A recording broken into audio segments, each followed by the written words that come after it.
Welcome to viewers. Diarrhoea हम एक ऐसी कंडीशन को बोलते हैं जिसमें बहुत ज़्यादा वाटरी और लूज़ फॉर्म में हमें स्टूल आता है। इसकी मेन वजह जो होती है वो बैक्टीरिया, वायरस या मेडिसिन के साइड इफ़ेक्ट और उसके अलावा हमारी बॉडी का लैक्टोज को इंटॉलरेंस होता है। इसमें क्या होता है कि हमारे जिस्म से बहुत ज़्यादा मकदार में पानी जो होता है वो निकल जाता है। उसके अलावा एक्सेस फ्लूइड और इलेक्ट्रोलाइट्स जो होते हैं वो मूव आउट कर जाते हैं हमारी बॉडी से। बहुत ज़्यादा फ्लूइड के जिस्म से निकल जाने की वजह से जो है हमारा जिस्म वो डिहाइड्रेशन का शिकार हो जाता है। ऐसी कंडीशन में अगर हम डायरिया को फ़ौरन से ट्रीट ना करें तो ब्लड में वाटर और इलेक्ट्रोलाइट की कमी हो जाती है, जो आगे जाके हमारे जिस्म में ऑर्गन फेलियर की वजह बन जाती है। डायरिया जो है वो नॉर्मल एक चीज़ है, ये एक नॉर्मल कंडीशन है जो साल में किसी भी इंसान को 1 या 2 दफ़ा या इसके अलावा कई मरतबा हो सकती है। डायरिया की वजह क्या है? What causes of diarrhoea? Diarrhoea जो है वो एक बैक्टीरियल या वायरल इन्फेक्शन होता है। वायरल इन्फेक्शन में रोटा वायरस, एडिनो वायरस और वायरल हेपेटाइटिस शामिल हैं। बच्चों में जो डायरिया है वो ज़्यादातर जो है वो रोटा वायरस की वजह से होता है। उसके अलावा पुअर सैनिटेशंस, न्यूट्रिशनल डेफिशिएंसी और मेल अब्जॉर्प्शन जो है वो डायरिया की सबसे बड़ी वजह है। मेल अब्जॉर्प्शन में क्या होता है कि इसमें जो हमारी लार्ज इंटेस्टाइन होती है वो वाटर को अब्जॉर्ब नहीं करती, क्योंकि जो एक्स्ट्रा फ्लूइड जो होता है वो अब्जॉर्ब नहीं होता हमारी लार्ज इंटेस्टाइन में, जिसकी वजह से जो है हमारा स्टूल जो है वो वाटरी फॉर्म में आता है। ठीक है, जिसकी वजह से डायरिया हो जाता है। मेल अब्जॉर्प्शन में क्या होता है कि जो हमारी लार्ज इंटेस्टाइन होती है और पेंक्रियाज होते हैं वो क्या करते हैं, वो प्रॉपर तौर पर फंक्शन नहीं करते, उनमें डिसऑर्डर्स हो जाते हैं, जिसकी वजह से वो एक्सेस फ्लूइड जो होता है वो उनमें अब्जॉर्ब नहीं होता, जिससे डायरिया हो जाता है हमें, जो इसकी मेन वजह है।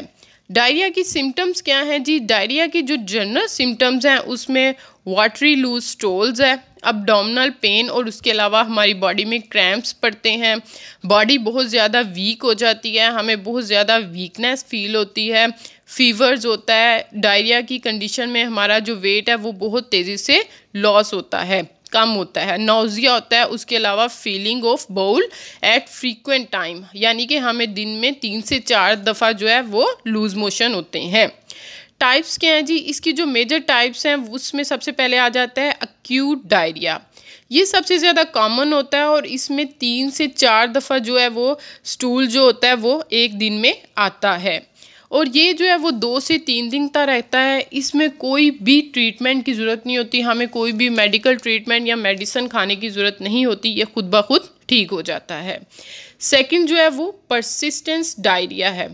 इसमें डायरिया जो है वो 2 से 3 वीक्स तक रहता है। इसमें कुछ दूसरी प्रॉब्लम्स होती हैं, ठीक है, जैसे कि इरिटेबल बाउल सिंड्रोम इसकी एक एग्जांपल है। उसके अलावा इन्फ्लेमेटरी बाउल डिजीज जो है, इन दोनों की वजह से ये परसिस्टेंट डायरिया होता है। थर्ड वन जो है वो क्रोनिक डायरिया। क्रोनिक डायरिया जो है वो मोर देन 4 वीक्स से ज़्यादा रहता है। ठीक है, इस डायरिया में ज़िंदगी में को ख़तरा होता है, यानी कि ये लाइफ थ्रेटनिंग डायरिया होता है। ये बैक्टीरिया या वायरल इन्फेक्शन की वजह से नहीं होता। इसमें क्या होता है जी? इसमें ये होता है कि जो हमारी लार्ज इंटेस्टाइन होती है और जो हमारे पेंक्रियाज होते हैं वो प्रॉपर तौर पर अपना फंक्शंस नहीं करते, यानी कि वो अपने फंक्शंस को ठीक तरह से नहीं करते, उनके फंक्शंस में कुछ डिसऑर्डर्स हो जाते हैं, जिसकी वजह से हमें क्रोनिक डायरिया हो जाता है। उसके अलावा एंटीबायोटिक जो हम यूज़ करते हैं उनके साइड इफ़ेक्ट्स भी सबसे बड़ी वजह होते हैं ये क्रोनिक डायरिया के। फोर्थ वन क्या है जी? फोर्थ वन जो है वो स्टूल विथ ब्लड।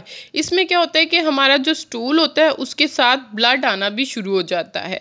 ये शो करता है दूसरी डिजीज़ के सिम्टम्स को, यानी कि ये हमें बता रहा होता है कि आपको कुछ और भी बीमारियां हैं जो आपके जिस्म में मौजूद हैं। इसमें क्या होता है, जो हमारी गैस्ट्रो इंटेस्टाइन होती है वहाँ पे ब्लीडिंग होना शुरू हो जाती है, जिसकी वजह से हमारी जो स्टूल होता है उसमें ब्लड आना शुरू हो जाता है। डायग्नोसिस कैसे किया जा सकता है? इसी को डायग्नोसिस किया जा सकता है मुख्तलिफ तरीक़ों से। हम इसको डॉक्टर्स जो होते हैं वो फिज़िकली तौर पर भी डायग्नोस कर सकते हैं।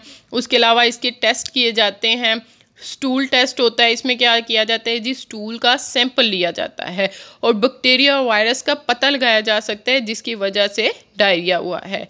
सेकंड क्या है जी, ब्लड टेस्ट। इसमें ब्लड टेस्ट किया जाता है और जो हमारे ब्लड में मौजूद इलेक्ट्रोलाइट्स होते हैं उनको भी काउंट किया जा सकता है ताकि डॉक्टर्स को इसकी डिजीज़ की वजह पता चल सके कि डायरिया की वजह क्या है। थर्ड वन टेस्ट जो है, इसमें हाइड्रोजन ब्रीथ टेस्ट किया जाता है। इसमें बॉडी की जो लैक्टोज इंटॉलरेंस होती है उसको डिटरमाइन किया जाता है, यानी कि जो हमारी ब्रीथ होती है उसमें हाइड्रोजन की क्वांटिटी को मालूम किया जा सकता है ताकि पता चल सके हमारी बॉडी की जो लैक्टोज इंटॉलरेंस है वो क्या है जिसकी वजह से हमें डायरिया हो गया है।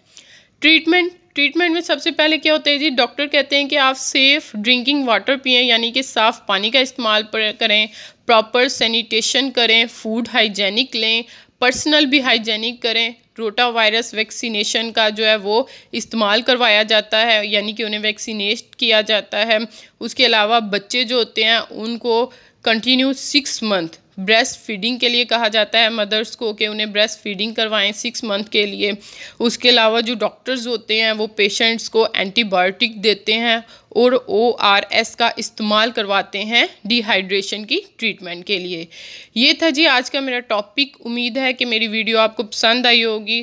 Thanks for watching my video and please subscribe my channel.